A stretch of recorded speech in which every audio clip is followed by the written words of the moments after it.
Hello everyone, and welcome to the next episode of Life Happens, Let's Fix It. So today I'm going to be talking about this shaker style stool, step stool that I made for my wife for her birthday. So for this video I thought I would just talk through some of the things that I ran into, and then I'll include a link to the plans down in the description. So hopefully you can learn from what I've picked up doing one of these, and maybe make one for yourself. So to start off, I was again looking for step stool designs for my wife for the kitchen to help her reach up to the cabinets, and I wanted one where she didn't have to kind of bend over to pick the stool up and move it across the kitchen. So this one has a handy little handle here, makes it easy to pick it up, move it wherever you need to, and then set it back. And another feature is this hole here. In shaker style furniture, a lot of their stuff is made to hang on the wall. They'll put a row of pegs up on the wall, and that way they can hang their stuff up and kind of get it off the floor. So I may end up using a shaker style peg mounted either under the bar or on the wall or something. But for now I think we're just tucking it under the bar. We've got an island in our kitchen with a kind of a bar on one side, so we can tuck it up under there. So anyway, I found this design and I liked it, and it's billed as a kid's stool, but it works just fine for an adult as well. And you could even modify it and make it, I guess, a little bit wider if you wanted to, but this worked for what we needed. Another thing about the design, it comes out of a 6-foot 1x8. And that even gives you a little extra to work with. So this piece is 33 inches, so that's 33, and then you got 15 here, so that's 43, and 5 is 48, and then you got another 8 there, so that's 56, another 8 is 64, and then there's a piece under here that's about 10.5 inches long, so that's about 74. 64, 9, 73. So it's I think 6 foot is what, putting me on the spot here to having to do math. I believe 6 times 12 is 72. So it puts you kind of right up against that. I'm trying to remember if I bought an 8 foot or a 6 foot, but regardless, you can look at the plans and see. But I'm pretty sure they said you can fit it out of a 6 foot 1x8. So anyway, from a cost standpoint, you can get an oak board for around $45. If you wanted to do it out of pine, I think you can get even the nicer pine boards for significantly less than that. I want to say $11 or $12 for a 6 foot 1x8. And there's 2 grades at my local store. So there's kind of A grade pine that doesn't have any knots, and it's, for the most part, all the boards are straight. But you can buy the kind of shelving board as well, that a lot of times is just trash, but if you're willing to dig through the pile, sometimes you can find a decent piece of wood. So anyway, those are kind of your options on the wood. As far as getting to the design, couple things that are difficult. First is there's a through mortise here. I guess that's what you call it. It's a 3/4 by 4 inch hole that goes all the way through this top piece. And then this back piece, well, that's where I messed up. I added in this bottom leg twice. That's where I was confused. This is all one piece on the back side, and it fits through this hole in the top piece. So I added the 33 for the full length, but then I came back later and added this 9 in again. That's why I got 73. So yeah, 6 foot board will do it for you. And then this end piece on the design down in the description, they don't do a finger joint on this end. They just have it come straight out, and then this bottom leg butts up into it. So if you do the finger joint like mine, be warned that this piece in here is called for on the plans to be 9.5 inches, but if you do it this way, you need to cut it 3/4 of an inch longer. So you can see where I made a mistake there and had to put in a little filler piece. which I think looks okay. Adds a little bit of character to this end over here to kind of match all the character going on this end. But anyway, just something to be aware of. So again, the tricky things are the through mortise, the finger joint on this end, and then of course cutting all the holes. You know, you can use a jigsaw, you can use a hole saw if you got one. And then finally, the last piece is this piece right here has a taper on it. So you need some way to cut this kind of tapering down from 4 inches up to this end, it's 3 inches. And again, there's, speaking of curves, there's this also this top curve. So you got top curve here, hole here. This other end is rounded off. And then you got 2 curves on the 2 ends, and then this curve in the middle. So lots of jigsaw work or bandsaw work to do there. So anyway, I'll talk you through the things that were the trickiest, things that turned out not to be so tricky, and some things that I've found that just didn't work. So the first piece I cut was this top piece. It's about 15 or 15 and a half inches, and I did the finger joint work first because in my mind that was the most likely thing to not go well, and so I didn't want to put a lot of work into this thing and then mess that up and have to do it all over. So I did get a test piece first to get my finger joint set up on, and I ended up making a finger joint jig.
So that was interesting, doing the finger joint. There's lots of different techniques out there.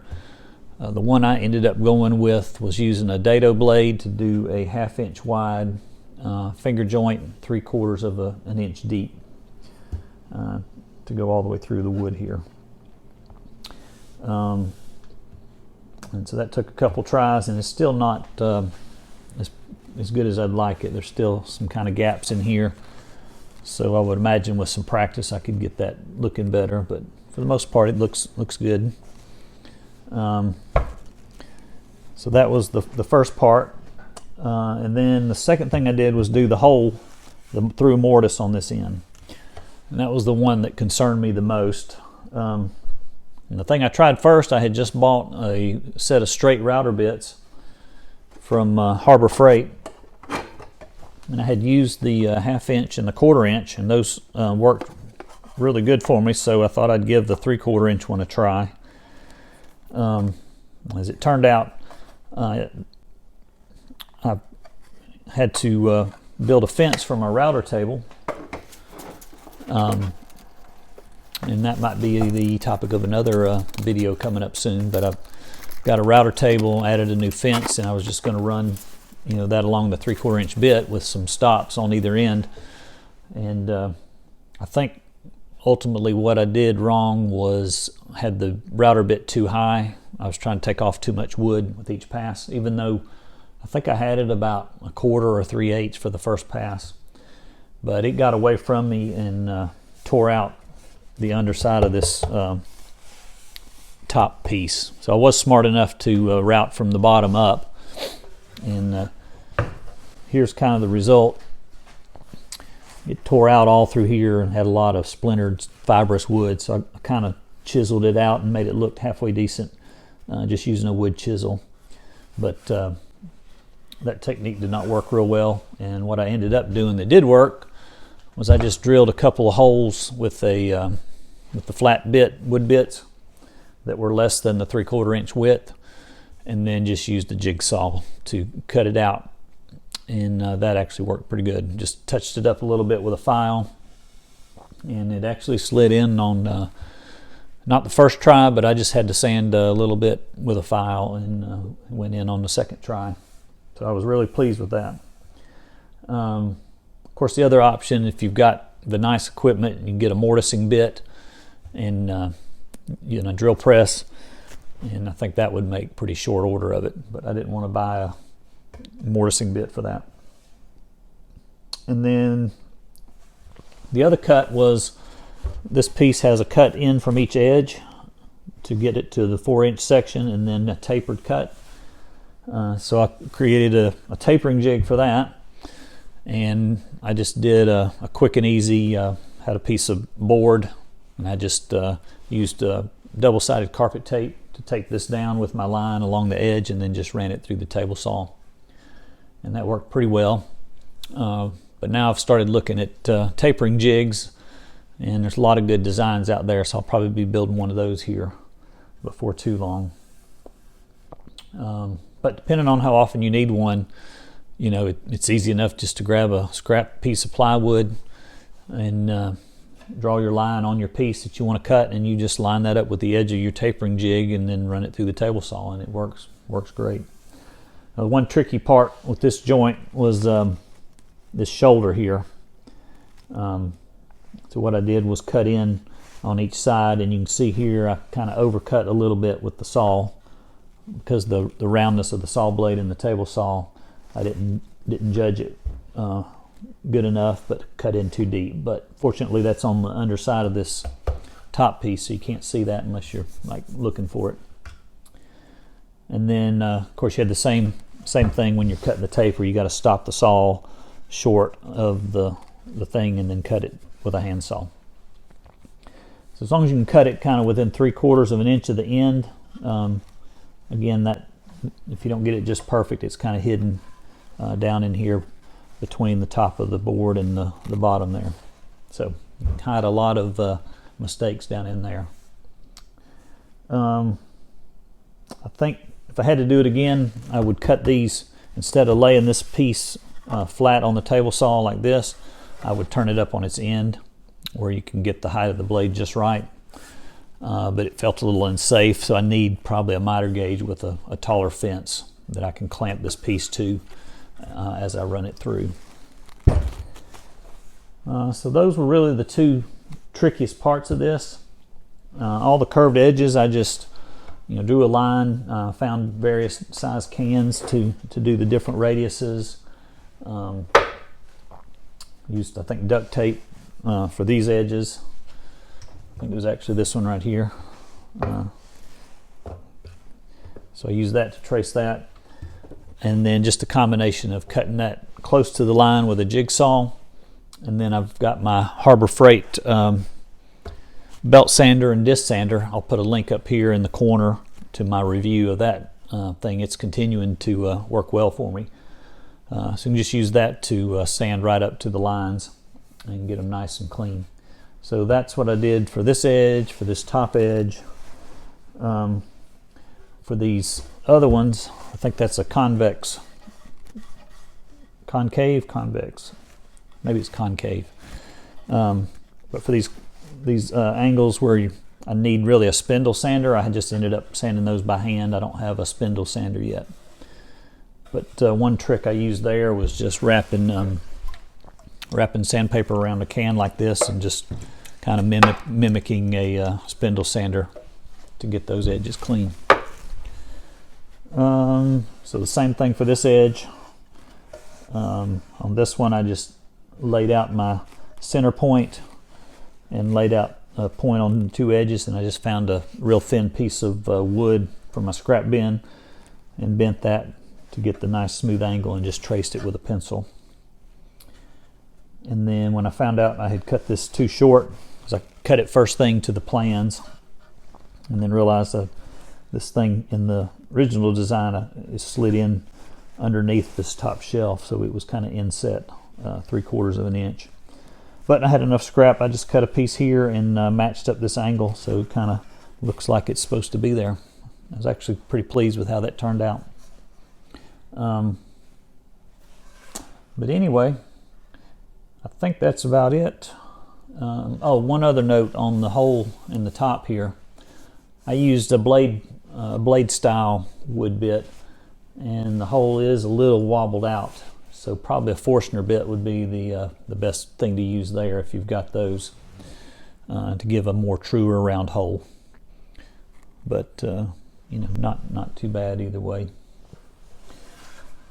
Again, I think with these things that you make by hand, you don't want it to be so perfect that people mistake it for a factory-made piece. You want a little bit of character to show that it was actually handmade.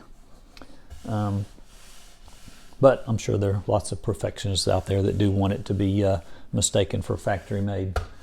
And I guess in some cases, the true craftsman can to get it looking even more perfect than you can get from a factory. So anyway, you'll put 2 screws in each end. The plans call for a screw in the top, but you know, the fact that you got this screw holding the vertical piece, and then you got the finger joint kind of holding this in. I probably will come back and put maybe put 1 screw in each side here, just to keep that from coming up and make it nice and sturdy, since it is something somebody will be standing on. You don't want it to move or shift at all. But it's not going to come apart the way it is. All right, so all I got left for this guy is I think I'm gonna do some spray lacquer for the finish. My wife just likes the natural wood color. One trick I've learned, if you want to kind of see what it's going to look like with a clear lacquer, just get some water and splash on there, and it'll kind of bring out the grain and kind of give you a sneak peek of what it'll look like with a clear coat on it. And then if you want to stain it, of course, you know, you can do that as well. But I guess that's about it for this week. If you're interested in following this channel, please click the subscribe button and click the little notification bell or to make sure you get notified when I post new videos. I never have understood why subscribing doesn't automatically notify you when a new video comes out, but apparently you got to click the little bell and click, I think it's all videos, you know, notification. And then also, it took me a while to figure this out, but if you like a video on YouTube, clicking that like button helps out the channel owner, and it helps you know, just it's a way of giving feedback to the YouTube algorithm, and helps dictate what kind of videos they recommend to you. So it's helpful to me to boost my channel statistics, but it's also helpful to you to get the content that you like to see. So if you like this particular video or any video in the future, be sure and hit the like button. And we'll see you next time on Life Happens, Let's Fix It.